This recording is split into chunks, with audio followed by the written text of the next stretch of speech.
The silver spoon trembled in my teacup as my daughter leaned in and whispered, "You won't remember this tomorrow." Still, I smiled, the kind mothers learn to wear when their children think they've won. As the steam rose, so did the scent of her perfume, the same one I used to wear before she claimed it like she claimed everything else. While her husband poured wine and the others laughed, I reached for her phone, unlocked, trusting, careless. The same child who once clung to my hand had just texted my lawyer to move my assets. That's when I read her message aloud and said, "Funny, I remember everything when I'm betrayed."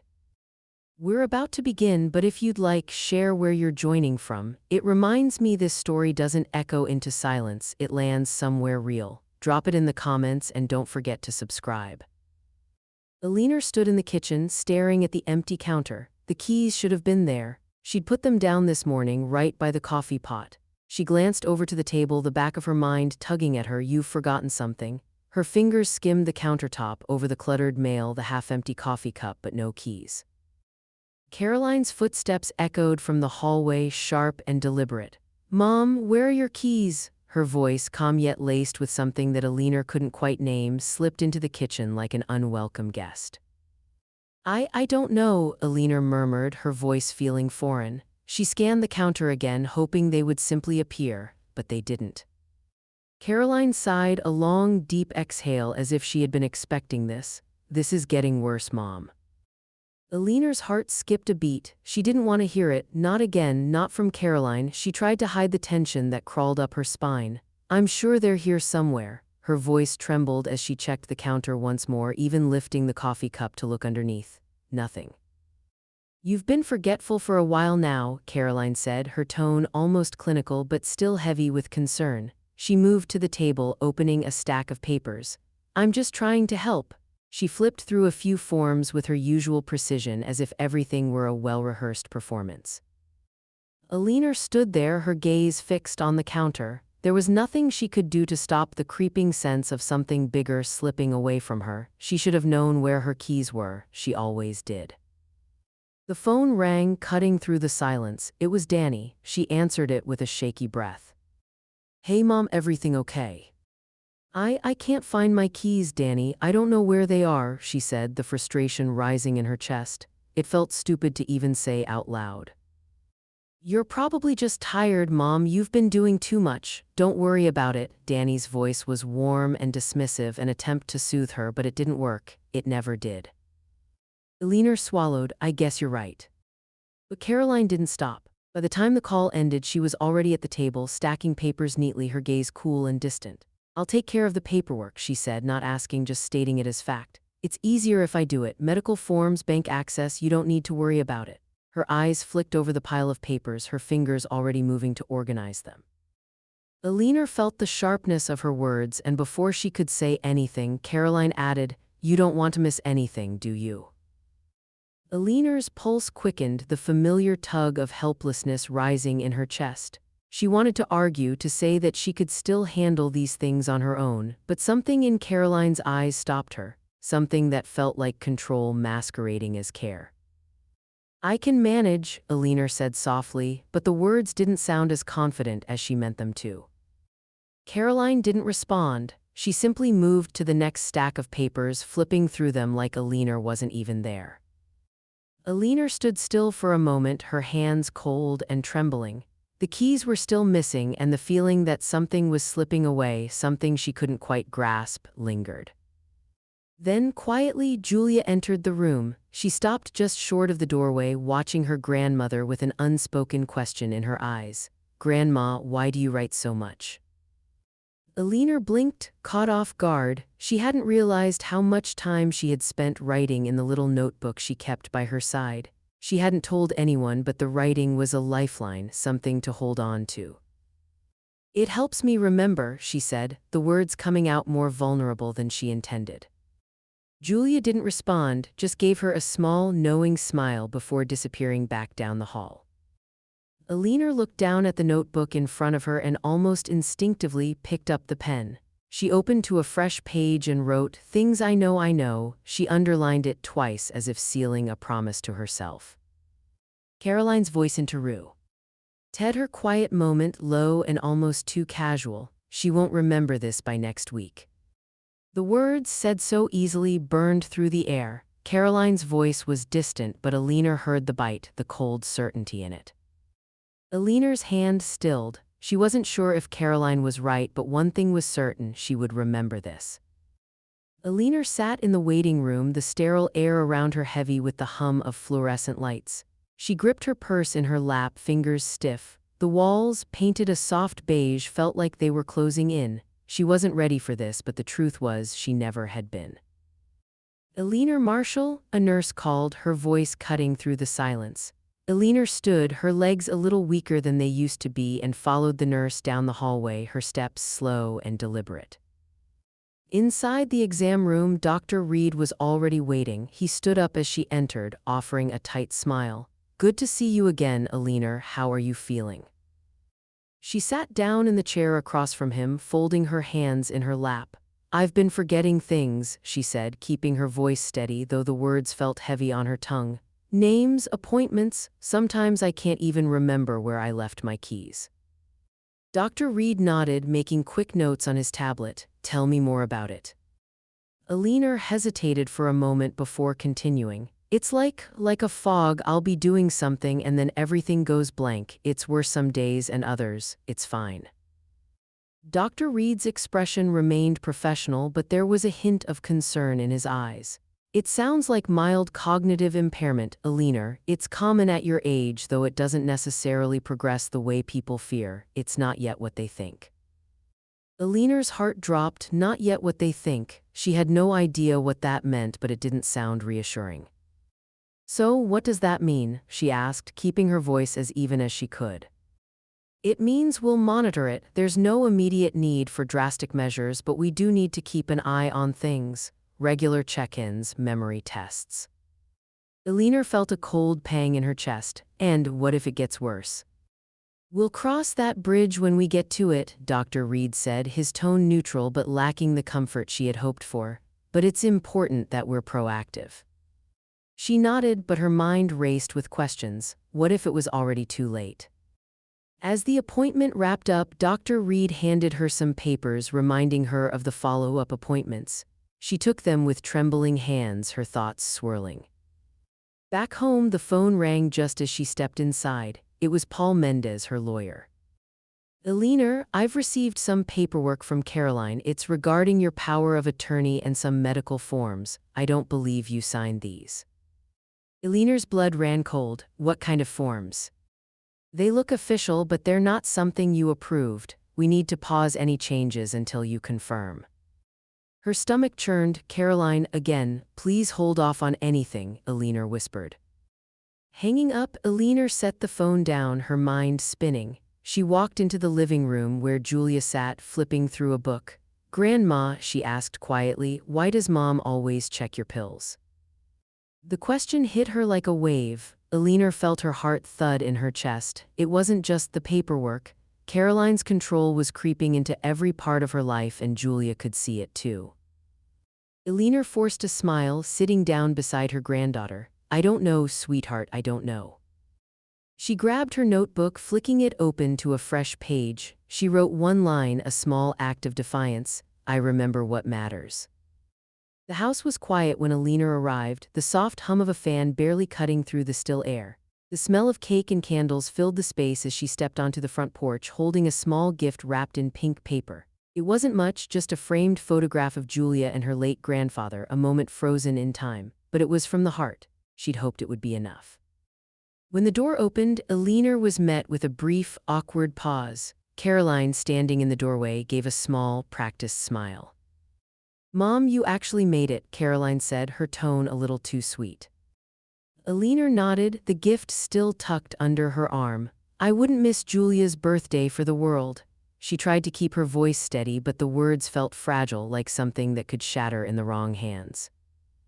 Inside, the room was decorated with balloons and streamers, the warmth of birthday cheer thick in the air, but there was something unsettling about the silence. Julia's friends, gathered around the table, glanced at each other, their voices soft as they whispered behind their hands. When they noticed Alina, the room seemed to shrink. Caroline had not mentioned her coming, not in the text, not in the group chat. The family had forgotten to include her.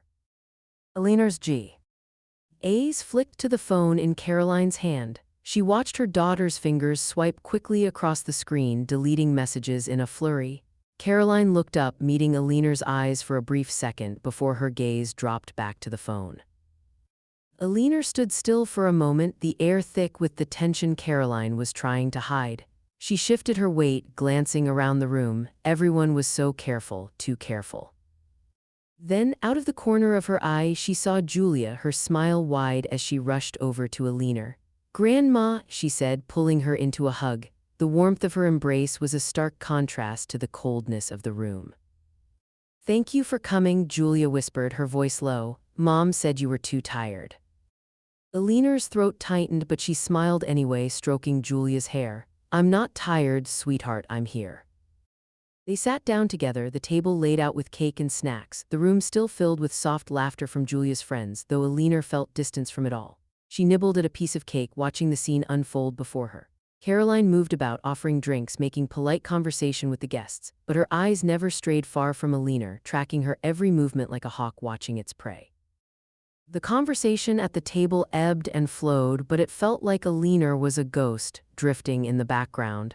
She couldn't shake the feeling that everything she did was being measured, assessed. Then, as if to punctuate the unspoken, Caroline leaned in, her voice too casual, too low. "She won't even remember this by tomorrow," she said, loud enough for only Alina to hear. The words cut through the air like ice, and for a moment, Alina was frozen. Her fingers tightened around her glass, the liquid sloshing slightly. But instead of reacting, she simply looked at her daughter, letting the weight of the comment hang in the air. Caroline's eyes narrowed, a flicker of discomfort crossing her face before she quickly moved away. Alina stayed silent, the sting of the words curling in her chest. She didn't flinch, she wouldn't, not this time. The papers sat on the kitchen table like an unspoken accusation. Caroline had been pushing them at Alina for days now, folders labeled routine legal housekeeping. Routine, that's what she had called it. But Alina could see the glint in her daughter's eyes, the way Caroline's fingers tapped impatiently on the papers, urging her to sign. "Just sign them, Mom, it's nothing big, we just need to get everything in order," Caroline said, her voice edged with a false sweetness. She was standing over Alina, blocking her view of the form she was supposed to sign, but Alina wasn't fooled. Her hands trembled as she reached for the folder. "I'll read through it first, Caroline, I want to understand what I'm signing." Caroline rolled her eyes, the sigh coming too quickly to hide. "Mom, it's all routine, I'm just trying to help." But there was a glimmer of something more, something sharper beneath her words. Alina didn't respond. Instead, she pretended to skim through the papers, glancing at the words, her mind racing. She knew better than to sign something without knowing what it really meant. Slowly, she tucked the folder under her arm and stood up. "I'll go through these in my room," she said, her voice tight. She didn't look at Caroline, who was already starting to speak again, but Alina was already walking away, her mind locked on the path she needed to follow. Once inside her room, Alina sat at her desk, the folder still clutched in her hands. She opened it carefully, the quiet rustling of the paper filling the room. As she scanned the first page, her stomach dropped. Transfer forms for joint bank accounts. Signatures required for advanced guardianship, forms that to anyone else might have seemed like an innocent formality, but not to Alina. Her hands shook as she turned the page, her breath coming in shallow bursts. The words were clear now, too clear. Caroline was trying to declare her legally incompetent to take control of her life piece by piece.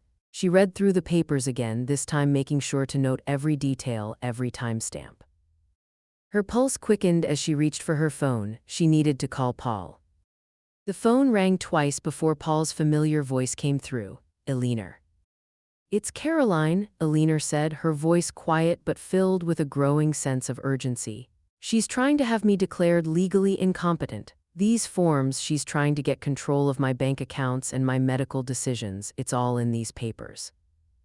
Paul's silence on the other end felt like a weight. Finally, he spoke. "I'll look into it. You don't need to sign anything. I'll handle it, but you need to keep a record of everything. Don't sign anything, Alina." Alina nodded, the weight of his words pressing down on her chest. "I won't, but it's happening," she's pushing. Paul's voice softened. "We'll fight, don't worry."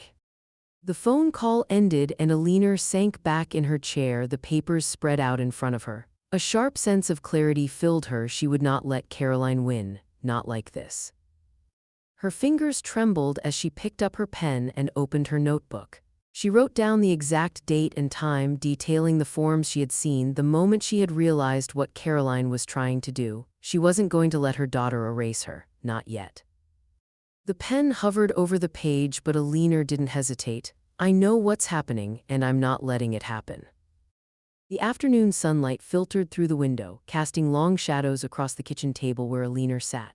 The papers Caroline had left earlier that day were spread out before her, still untouched, the weight of their contents pressing down on her chest. She had been trying to focus, but her mind kept circling back to the same thing, the sense of powerlessness that Caroline had been steadily building around her. The words in her notebook felt like her only anchor, but even that didn't feel like enough anymore. She needed something stronger, something that wouldn't fade. Alina's thoughts were interrupted by a soft knock on the door. She looked up, surprised to see Julia standing there holding her phone. "Grandma, can I show you something?" Julia's voice was quiet, her hands trembling slightly. Alina's heart skipped a beat. There was something urgent in her granddaughter's expression. Alina nodded, gesturing for Julia to come in. "What is it, sweetheart?" Julia handed her the phone, her eyes flicking nervously between Alina and the screen. "I found this on Mom's phone. I don't know what to do with it." Alina took the phone, her fingers slightly shaking as she unlocked it. The text message appeared first. "We'll get the house once she's not coherent enough to protest." The words hit Alina like a slap. She read it again, this time feeling the full weight of the betrayal in her chest. Caroline had written it, to someone she couldn't tell who, but it didn't matter, it was real. Then Julia swiped to the next screen where a voicemail played. Caroline's voice, cool and mocking, filled the room. "She's getting worse, you know. Sometimes I don't even know if she'll remember this call. She's so confused. I'm not sure how much longer we can keep up the act. We need to move fast." Alina's breath caught, the sound of her daughter's voice mocking her, treating her like she was already gone. It was too much, too cold. She felt herself go still, a mix of anger and disbelief coursing through her veins.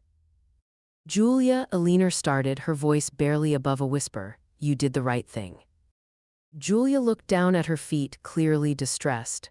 "I didn't want to, but I knew something wasn't right. I don't want you to be taken from me, Grandma." Alina's heart swelled, pride and love filling the empty spaces left by her daughter's actions. She hugged Julia tightly, feeling a sense of warmth despite everything else. "Thank you," Alina whispered into her granddaughter's hair. "Thank you." After a long pause, Alina pulled back, her mind already racing ahead. She had something now, proof. She needed to act on it before Caroline could make another move.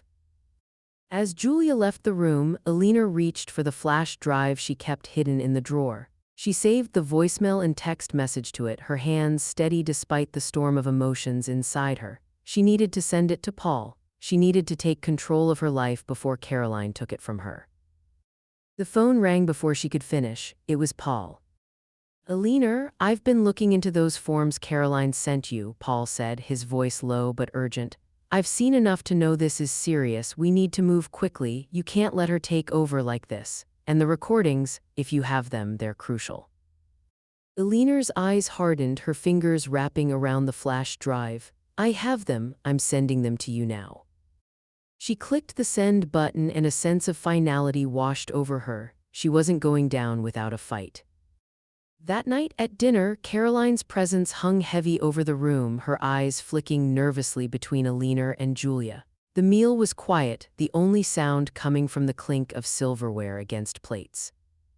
Then Caroline's voice broke the silence, smooth and calculated. "You won't remember this tomorrow," she said, a smirk playing on her lips. Alina froze, the words like a needle through the air. The familiar, chilling feeling settled in her stomach. Caroline was trying to intimidate her, to weaken her resolve. Alina's gaze locked with Caroline's, steady and unwavering. "I remember everything, Caroline," she said, her voice calm but sharp, "and I'll remember this." The dining room was warm, lit by soft candlelight, the scent of roast chicken hanging in the air. It should have been comforting. The familiar clink of silverware and low chatter was supposed to give Alina a sense of normalcy, but tonight it felt like an act. Caroline's family dinner wasn't for the sake of togetherness, it was a performance. She was trying to control the narrative to make it look like they were a united front, especially with Danny home for the evening. Caroline flitted around the table, smoothing down her blouse as she placed a bowl of salad in front of Danny. Her smile was as flawless as ever, but there was something forced about it tonight. She glanced at Alina, then at Julia, whose face seemed impossibly blank, like she could see through the facade too. Danny, sitting at the end of the table, leaned back in his chair, his brow furrowed. Alina could tell he wasn't entirely convinced by the scene unfolding before him. He kept glancing at her, then at Caroline, noticing how the rhythm of the room shifted the moment he entered. He sensed it, something had changed. Alina had changed. Caroline's voice was sweet, but it didn't fool Alina. "Dinner's ready, everyone, let's sit down, shall we?" She looked pointedly at Alina, as if waiting for her to fall into the role she was expected to play. Alina sat still, her hands resting on her lap, and for a moment everything felt suffocating. Her mind buzzed, her body humming with the urge to do something, to speak, to act. "Mom, would you like to say grace?" Caroline asked, her voice too light, too rehearsed. Alina could feel the weight of Caroline's eyes on her, but she didn't flinch. She wasn't about to play the part of the doting mother any longer. Instead, Alina looked around the table, then picked up the napkin by her plate. "Actually," she said, her voice calm but carrying a sharp edge, "I'd like to read something first."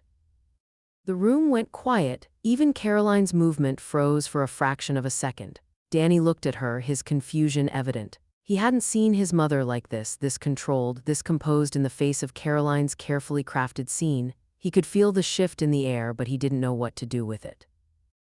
Alina pulled out her notebook from beside her plate, the one Caroline had mocked so many times. She opened it to the most recent entry. It was time to put everything out in the open. Clearing her throat, Alina began to read aloud, her voice steady, unwavering. "This is what I wrote on April 25th, she said, her eyes locking with Caroline's. "Caroline is starting to make plans to take everything from me. She's counting on my forgetfulness, but I remember everything, and I'll fight her every step of the way." Alina paused, letting the words settle in the air. Then she continued, reading the text from Caroline's phone, the one Julia had shown her. She didn't spare any detail, not even the chilling words Caroline had written to an unknown recipient. "We'll get the house once she's not coherent enough to protest." The silence in the room was palpable. Danny's face shifted, his eyes wide with confusion and disbelief. Caroline's mouth opened, but no words came out. Her hands were clenched tightly on the edge of the table, knuckles white. Julia had lowered her head, her hands folded tightly in her lap. Alina couldn't read the look on her face, shame, guilt, sadness, but it didn't matter, the truth had been spoken. Caroline's voice cracked as she stammered, This is nonsense, you." Alina cut her off, her voice sharp. "I may forget where I put my purse," she said slowly, emphasizing each word, "but I never forget disrespect." The room seemed to shrink in on itself. Caroline's smile, the one that had once been a weapon of control, faltered. She could see the fight in Alina's eyes now, could see the realization that her mother wasn't the fragile, fading woman she had hoped for. Caroline was losing her grip. Alina didn't flinch, she didn't turn away. "I won't let you take everything from me, Caroline." The clink of silverware on a plate echoed through the room as Danny finally spoke, his voice unsteady. "What the hell is going on?" Alina didn't answer immediately, she just looked at him, her eyes steady. She had nothing to hide anymore. The knock on the door came with an air of finality. Alina glanced up from her desk, her eyes narrowing. She had been expecting this, waiting for it. She knew it was time. When she opened the door, Paul Mendez stood there, his expression unreadable. In his hand was a stack of papers, legal filings, official documents that would soon define the course of the battle ahead. But what caught Alina's attention was the silence that followed him into the room. No greeting, no small talk, just the weight of what was to come. Without a word, Paul walked inside and placed the papers on the kitchen table. "We need to act fast," he said, his voice low but urgent. He glanced at Alina, then at Caroline, who was standing in the doorway. I've already blocked all asset transfers. Anything Caroline was trying to pull, it stopped for now. Carolyn. E's face paled. She stepped forward, her voice high-pitched, defensive. What the hell are you talking about, Paul? She snapped. I've done nothing wrong. Everything I've done has been to help. Her eyes, usually sharp and calculating, now filled with a desperate, thinly veiled panic. Alina watched her, her gaze steady. She had known this moment was coming, the moment Caroline would try to turn the tables, play the victim. She didn't flinch. Danny, who had been silent up until now, looked between the two women, his face twisted in disbelief, his anger building. What the hell were you doing, Caroline? His voice cracked with raw emotion, the hurt and confusion in his tone impossible to ignore. You were trying to take everything from Mom, weren't you? All these forms, what the hell is going on? Caroline stood frozen, her mouth opening and closing, the words she'd been rehearsing all this time failing her. She opened her mouth to speak, but nothing came out. Instead, her eyes filled with tears, her hands shaking as she wiped them away in a dramatic gesture. I was trying to help Danny, you don't understand. Her voice wavered. I didn't want her to be alone, to fade away like this. Her words hung in the air, but they didn't have the effect she intended. Danny shook his head, his face a mixture of disbelief and anger. Help, is that what you call this? You were trying to take control of everything of her while pretending you were helping. Caroline opened her mouth to speak again, but before she could form the words, Julia, who had been standing quietly in the corner, stepped forward. Her hands were trembling as she held out a small flash drive toward Paul. Alina's breath caught as Julia handed it over, the moment heavier than any words could express. She could feel the weight of the evidence in her hands, the truth that had been hidden beneath the surface for so long. Paul took the drive, his expression unreadable. Without saying a word, he walked over to the laptop on the table, plugged it in, and pressed play. The room fell silent as Caroline's voice filled the room. She's getting worse, you know. Sometimes I don't even know if she'll remember this call. She's so confused. I'm not sure how much longer we can keep up the act. We need to move fast. Caroline's face went white, her knees visibly weakening as the words echoed through the room. Alina didn't look away. She didn't flinch. This was her moment, her chance to put the final nail in the coffin of Caroline's manipulation. The recording continued, clear and damning, until it ended with one last phrase, "She'll be gone soon anyway." The room was still, the silence almost deafening. Alina let the words hang in the air for a moment, each one a blow to the fragile facade Caroline had spent months building. Then, without breaking eye contact with her daughter, Alina said, her voice calm but steely, "That's what you said, and I remembered." Caroline staggered backward, her face crumpling into something between disbelief and shame. She opened her mouth to protest, to make another excuse, but this time there was no hiding the truth. Danny looked between them, his anger now palpable. "Moms, I had no idea." Alina reached out, her hand steady as she placed it on his arm. "I've kept the truth from you for too long, Danny, but it's all out in the open now." Paul shifted the stack of papers on the table, his face grim. "We need to move forward with this, Alina. No more waiting, no more pretending." The community center was quiet when Alina arrived, the hum of a vacuum cleaner in the distance breaking the silence. She had arranged to meet Martha there, away from the noise of the house and the weight of the family's disapproving looks. Martha was waiting in the corner, her arms folded, a look of determination on her face. The minute Alina entered, Martha stood up, her eyes scanning Alina with a sharp, protective gaze. "Well?" she asked, the question lingering in the air. Alina let out a slow breath, dropping her bag by the chair. "It's done, the truth's out, Caroline S. Well, she's not going to get away with it." Martha's eyes narrowed. "Good," she said, her voice low with fury. "I knew she was up to something, but to see it, it's hard to believe." Alina felt the weight of the moment, but there was something cathartic about speaking to someone who knew the full picture, someone who wouldn't judge her for what had been done. Martha had been her friend for decades, long before any of this had started. She was the only one who had truly seen the impact of Caroline's manipulation. "I need to do something more," Alina continued, her hands trembling slightly. "I need to say it out loud for everyone to hear." Martha raised an eyebrow. "Say what? You've already put it all out there." Alina shook her head. "Not enough, not yet. I need to make sure no one forgets what's really going on." Martha gave a single sharp nod. Then let's make sure they hear it, we'll do it together. The two women sat down at a nearby table, the sound of a pen scratching on paper filling the air as they worked. Martha helped Eleanor craft a message, each word deliberate and measured. Eleanor felt a sense of purpose as she wrote, no longer the passive participant in her own life, but someone who had regained control.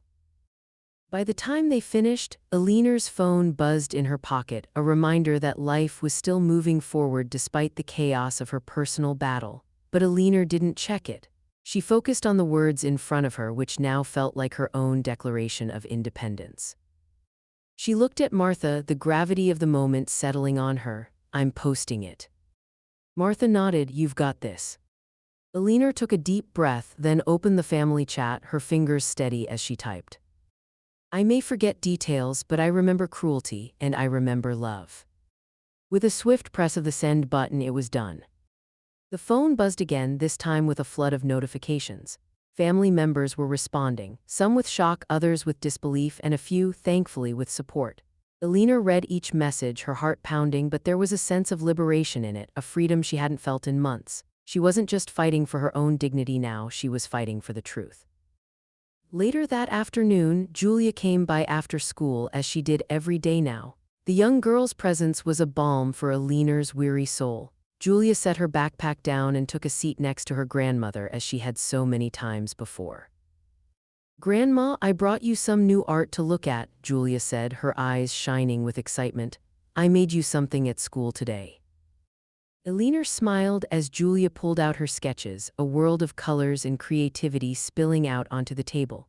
For the first time in what felt like forever, Eleanor let herself relax, focusing on the small moments that still brought her joy. Julia was her reminder that not all was lost. As the evening passed, Danny came by as well, and though he was still processing everything, he took a more active role in managing Eleanor's medical appointments. He seemed more present now, more engaged, as though the distance between them was slowly closing. He sat with her for a long time, talking through the plans for her future care, discussing what had to be done next. The sense of family was shifting, but it wasn't all broken. Some pieces were still intact. By the end of the night, Eleanor sat back in her chair, feeling a weight lift from her shoulders. She had taken back control, but more than that, she had stopped pretending. She was no longer hiding from the truth, or from Caroline, or from the people who tried to make her small. The phone buzzed again, a final notification. It was a message from Paul. The subject line read, I'm filing the paperwork tomorrow. The knock on the door was sharp, unexpected, and it sent a jolt through Eleanor's chest. She had just finished lunch, the afternoon sun streaming through the kitchen window, but the moment the knock came, her mind immediately flashed back to the day Caroline had tried to take everything. A shiver ran down her spine. When she opened the door, standing there was a woman in a navy uniform holding a clipboard. Her expression was professional, but there was something unsettling about the way she looked at Eleanor, as if assessing her every move. Ms. Marshall, the woman asked, her voice firm but not unkind. I'm Agent Harris with Adult Protective Services. We've received some concerning reports about your well-being, and I'm here to assess the situation. Eleanor blinked, her thoughts spinning. She hadn't anticipated this, hadn't expected it to escalate this quickly, but she knew instinctively that Caroline's reach extended farther than she'd realized. This was the price of standing up to her. I'm fine, Eleanor said, though she could feel the weight of those words unraveling the moment they left her lips. She stepped back, allowing the agent inside. The silence in the hallway felt too thick, and the uncertainty was unbearable. What had Caroline said to them? What lie had she spun to bring this woman to her door? Agent Harris surveyed the room, eyes scanning the details with the precision of someone who had done this 1,000 times before. May I sit down? She asked, motioning toward the living room. Eleanor nodded, gesturing toward the couch. Of course, but I assure you there's been some mistake. I'm perfectly. I understand, Ms. Marshall, Agent Harris interrupted gently, sitting down, but we have a duty to investigate any reports of potential mental instability or neglect. I'm sure you understand. She paused, studying Eleanor with an almost clinical detachment. I'm required to conduct a full assessment.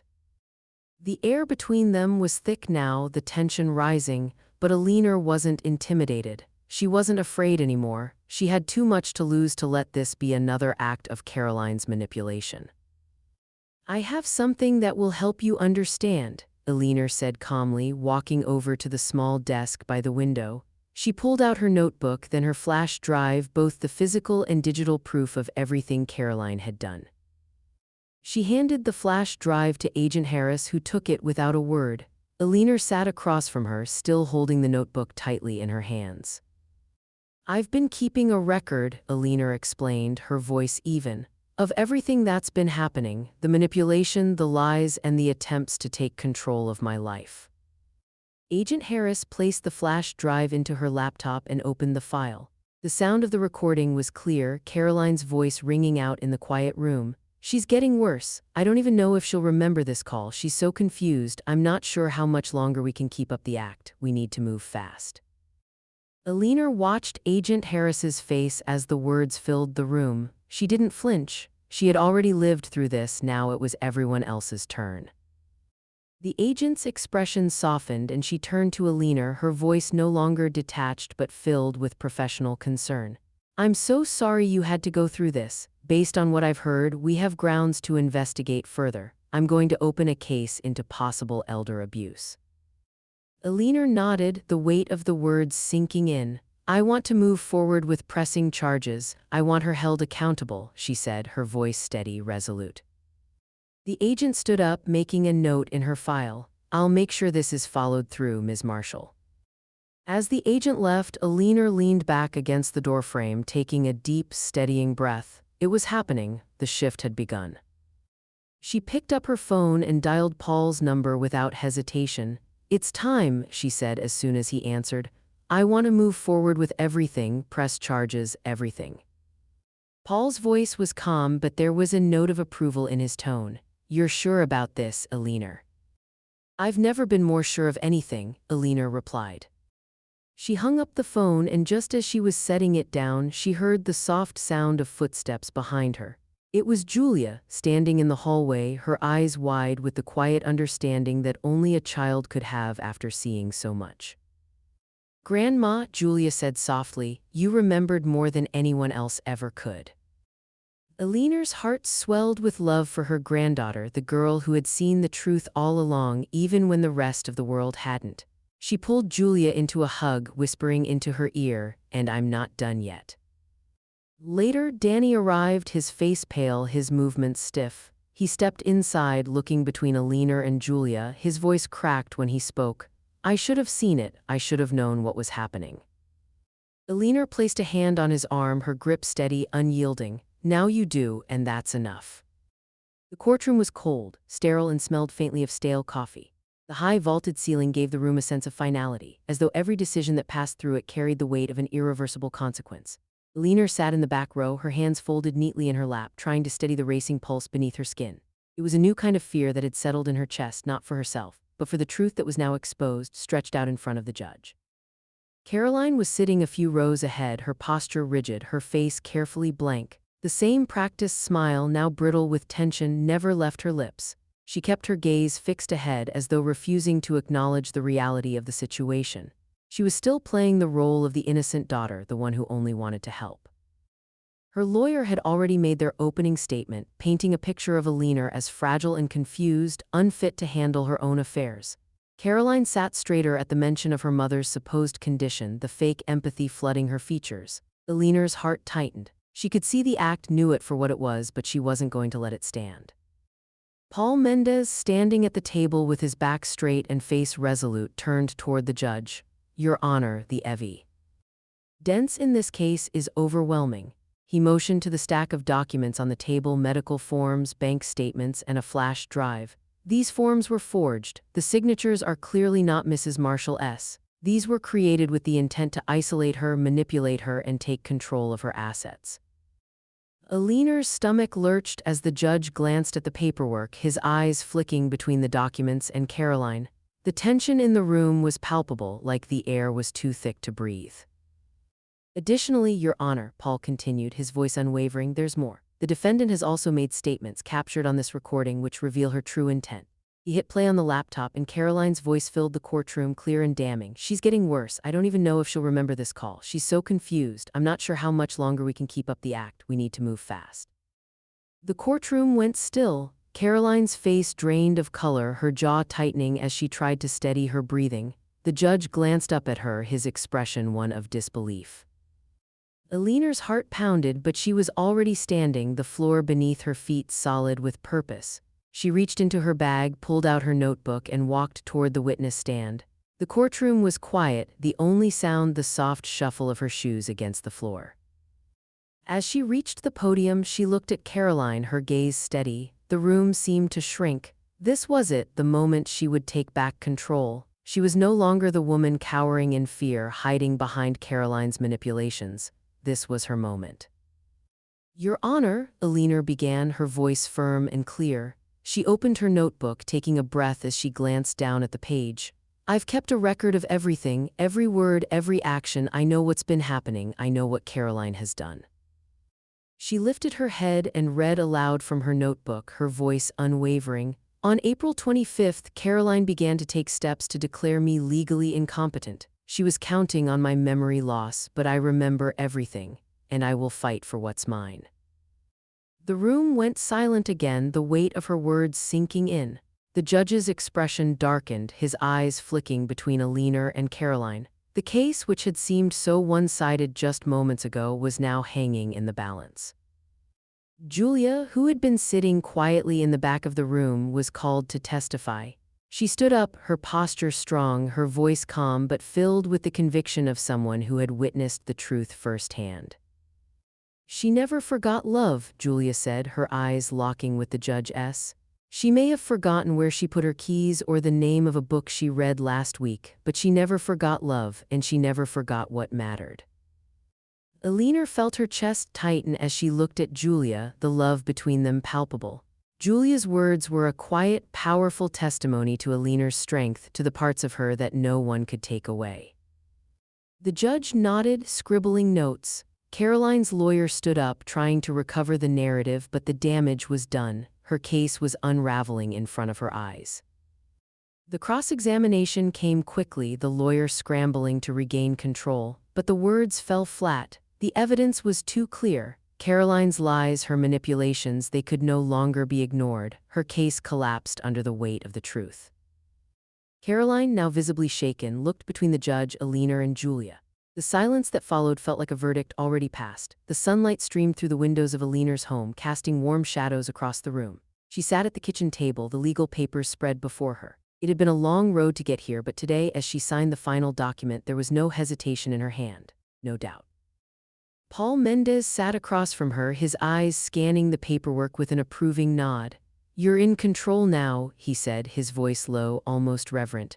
"Everything's set up the way it should have been all along." Eleanor signed her name once more, the pen moving smoothly across the page. It wasn't just about the trust. It wasn't just about the money. It was about something deeper, something that had been taken from her and now, finally, was hers again. "We've reinstated the estate plan," Paul continued, pushing the stack of papers toward her. "You've added Julia and Danny as co-trustees, dual oversight. Your assets are protected. There's no room for anyone to pull the strings behind your back anymore." Eleanor glanced at the papers, feeling a quiet satisfaction. The power of attorney was updated, too, Caroline's name nowhere to be found. It had taken everything she had to get to this point to undo the years of manipulation, but she had done it. The final signature felt like the closing of a chapter, a new beginning. "That's it then," Eleanor said, her voice steady but her heart was full. "I've taken back control." Paul smiled, a rare, genuine smile that didn't hide behind professional formality. "You beat them, Eleanor, you really did."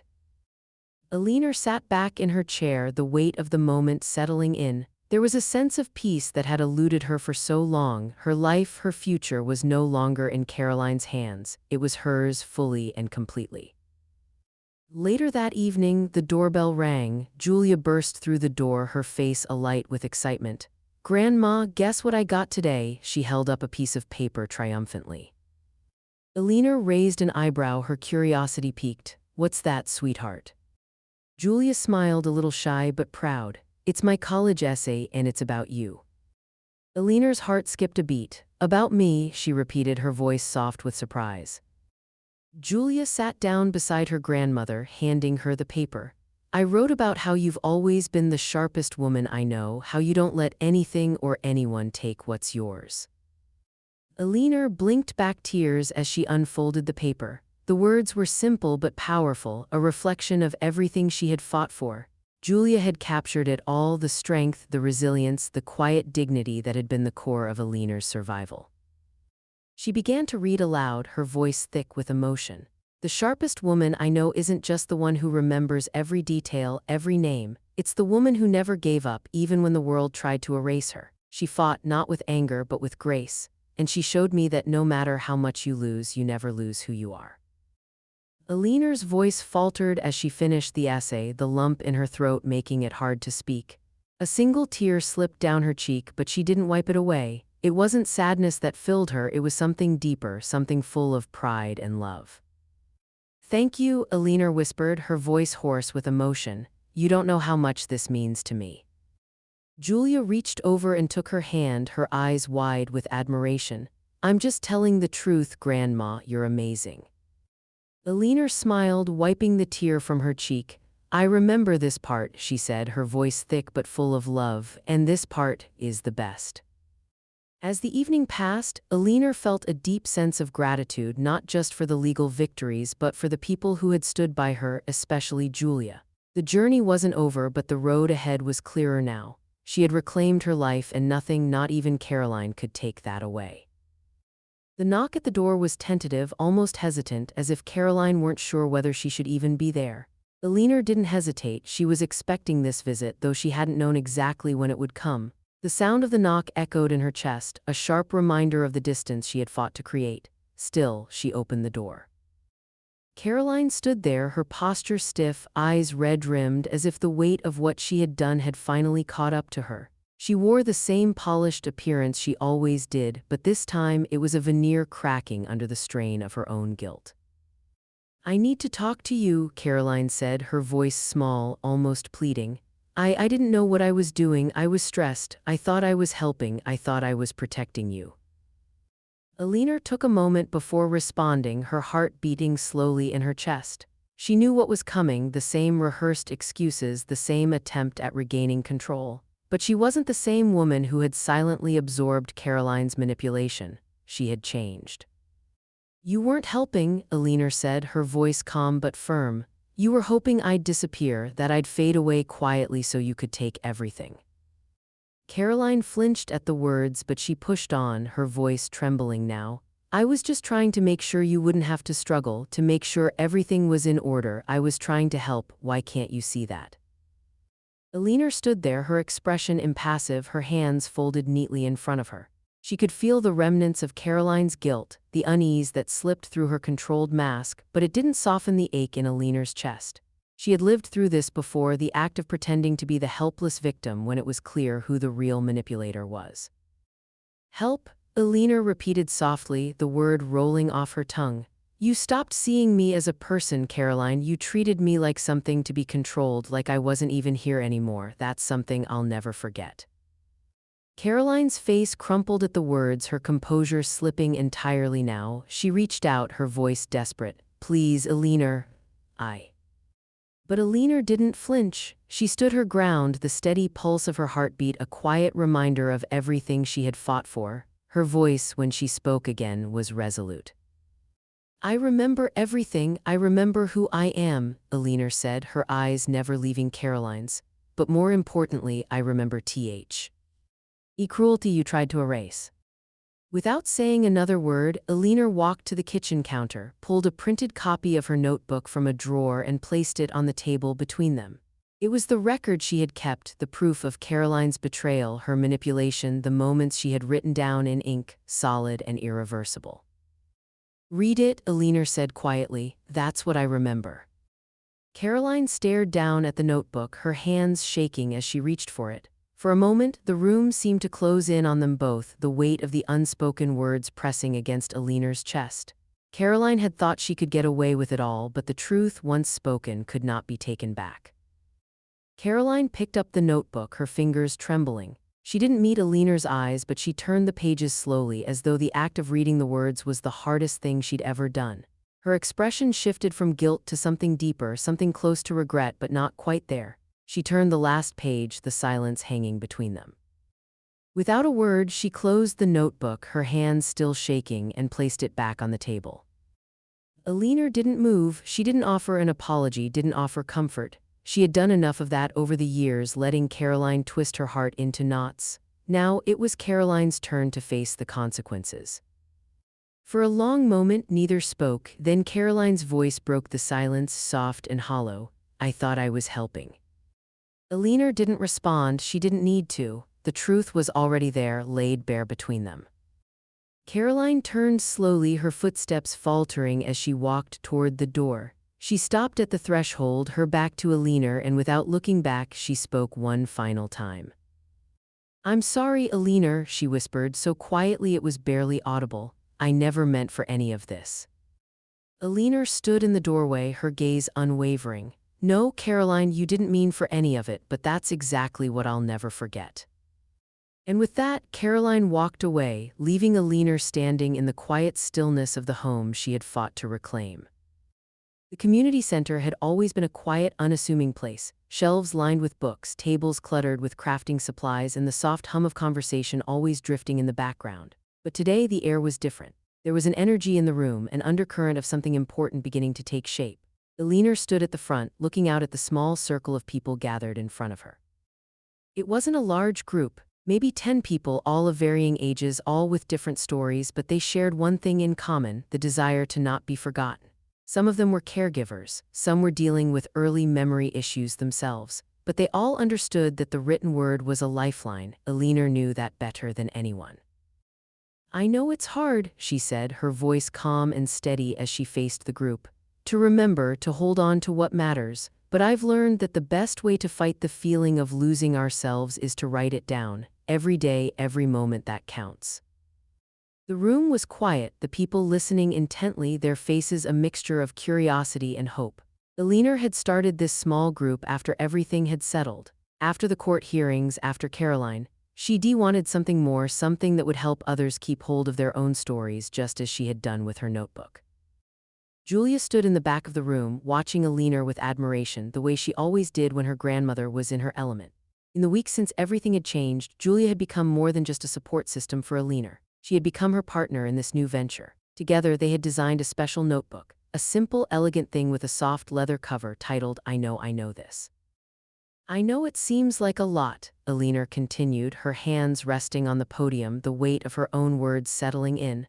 "But each small piece of your story is a victory. It's a way to remind yourself of who you are and where you've been, and that's something no one can take from you." Julia raised her hand, her face lit with excitement. "Grandma's right, I made this," she said, holding up one of the notebooks. The group leaned in, intrigued by the simple design, a perfect blend of practicality and memory. The pages were divided into sections: today's moment, today's reminder, and a small section to reflect on things that made them smile. "This is for those days when you can't quite remember," Julia explained, her voice steady and confident. "When the fog feels too thick, it's for remembering what's important, what matters, what's still in here," she added, tapping her head. The group seemed to warm to the idea immediately. A few people nodded, others smiled. The idea of writing every day, of recording their lives, wasn't just therapeutic, it was empowering. After the meeting, Aliner sat with Julia, the weight of what they had just started settling in her chest.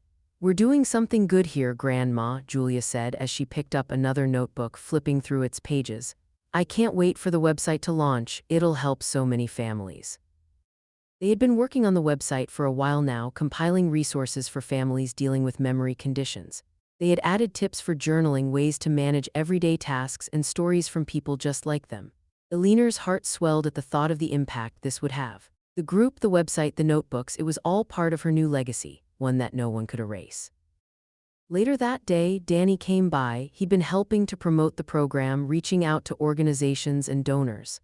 "I've got some good news," he said, his face lighting up. "I spoke with a few people and we've secured a donation enough to get us started on a scholarship fund for families who can't afford the program." Alina blinked, stunned for a moment. For families in need, she repeated, her voice thick with emotion. Yeah, Danny said, smiling softly. In Dad's name, he always believed in helping people who were struggling, especially when they didn't have a voice. Tears pricked at Alina's eyes. Your father would be proud, she whispered, her hand resting on his arm. As the evening faded into night, Alina sat at her desk, her hands resting on the edge of a new page. The room was still, the only sound the soft rustle of paper as she prepared her next entry. I remember who I am, and I remember what matters most.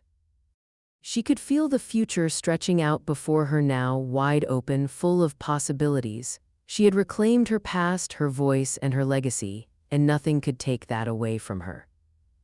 The house was filled with the soft hum of conversation, the clink of silverware, and the comforting scent of turkey and stuffing. The long dining table was covered in platters of food, every corner of the room bursting with the warmth of the gathering. For the first time in years, Alina sat at the head of the table, not as a silent observer but as an active participant in the rhythm of family life. This was her moment, her space, and for once it felt as if everything had come full circle. The extended family had gathered for Thanksgiving, the first time in so long that the room wasn't just a place for brief, awkward greetings and polite smiles. Alina had insisted on making this a day to remember, and though the past hung over them like an old ghost, it was now softened by the weight of the present. Julia, sitting beside her, beamed up at Alina. Her eyes glowed with pride, her hand tucked into her grandmother's. It was a small gesture, but one that meant the world to both of them. The bond they had formed over the past year was undeniable, and Alina knew in that moment that this was what mattered most. Danny, standing at the head of the table with a glass raised in his hand, caught Alina's gaze. His voice was steady but warm as he prepared to speak. The room quieted and all eyes turned to him. To Mom, Danny said, his voice thick with emotion, the one who remembered what mattered most. Alina felt her heart swell. The pain of the past, the long years of neglect and control seemed to melt away in the glow of this moment. She looked around at her family, the ones who were still here, the ones who had chosen to stay, and it was enough. It was more than enough. A gentle laugh rippled through the room, the first real sound of joy to fill the space. For the first time in a long time, Alina felt like she belonged, like she had her place at the table, not just as a figurehead of the past, but as a part of something living, breathing, and full of hope. Julia's smile widened as she squeezed her grandmother's hand, her eyes filled with the quiet understanding of what they had both overcome. The silence that followed Danny's toast wasn't uncomfortable as it often had been in the past. Instead, it was filled with something unspoken, an acknowledgement of the changes they had all gone through and the resilience they had found in each other. Alina stood, her voice calm but clear, and everyone turned toward her, waiting. The room seemed to hold its breath as if, in some way, this moment was hers to define. I may forget names, Alina said, her voice thick with emotion but unwavering, but I know who loves me. The words hung in the air, simple and true, as the weight of the moment settled over them. It was a declaration not just of who she had been but who she was becoming, a woman who could claim her life and her relationships again, who could speak the truth without fear of being silenced. As she sat back down, she noticed that Caroline's name wasn't spoken, not once, not even as a passing remark. It was a silence that spoke volumes. No one at the table needed to acknowledge the chaos she had caused. Anna had already let go of the need for validation, for the closure that others might have sought. This was enough. The laughter in the room grew louder, more genuine, as people began to relax, the walls they had built between them coming down, piece by piece.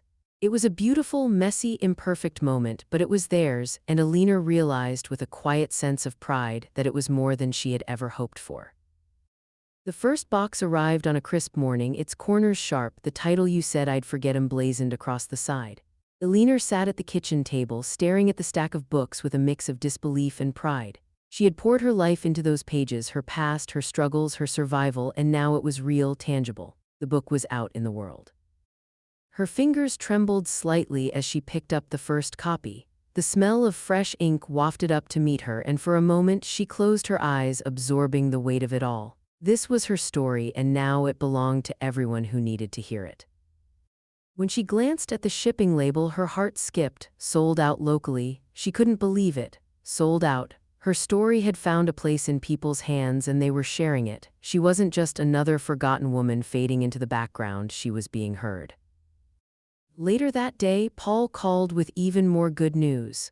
Eleanor, I just got off the phone with the conference organizers. They've read your book and they want you to speak at the Family Caregivers Conference next month. Eleanor's heart raced. The thought of speaking to a room full of strangers, especially after everything, made her pulse quicken. But the truth was there. She wasn't just telling her story anymore, she was helping others find the courage to do the same. The conference day arrived and Eleanor stood backstage, her hands a little clammy, her mind swirling with everything that could go wrong. But then Paul stood beside her, his calm presence grounding her. You've got this, he said softly. Just remember, you're not just speaking for yourself, you're speaking for everyone who needs to hear this. Her name was called and she walked onto the stage, her breath catching in her throat as the spotlight hit her. But she didn't falter. She had come too far. She stepped up to the microphone and the room quieted, waiting. When I first started writing, I wasn't thinking about a book, she began, her voice steady. I was thinking about survival. I didn't want to be forgotten. I didn't want anyone to forget what I had lived through. The crowd was silent, hanging on every word, and for the first time in a long time, Eleanor felt completely, utterly seen. Julia joined her on stage, standing tall and proud, holding up a copy of the book.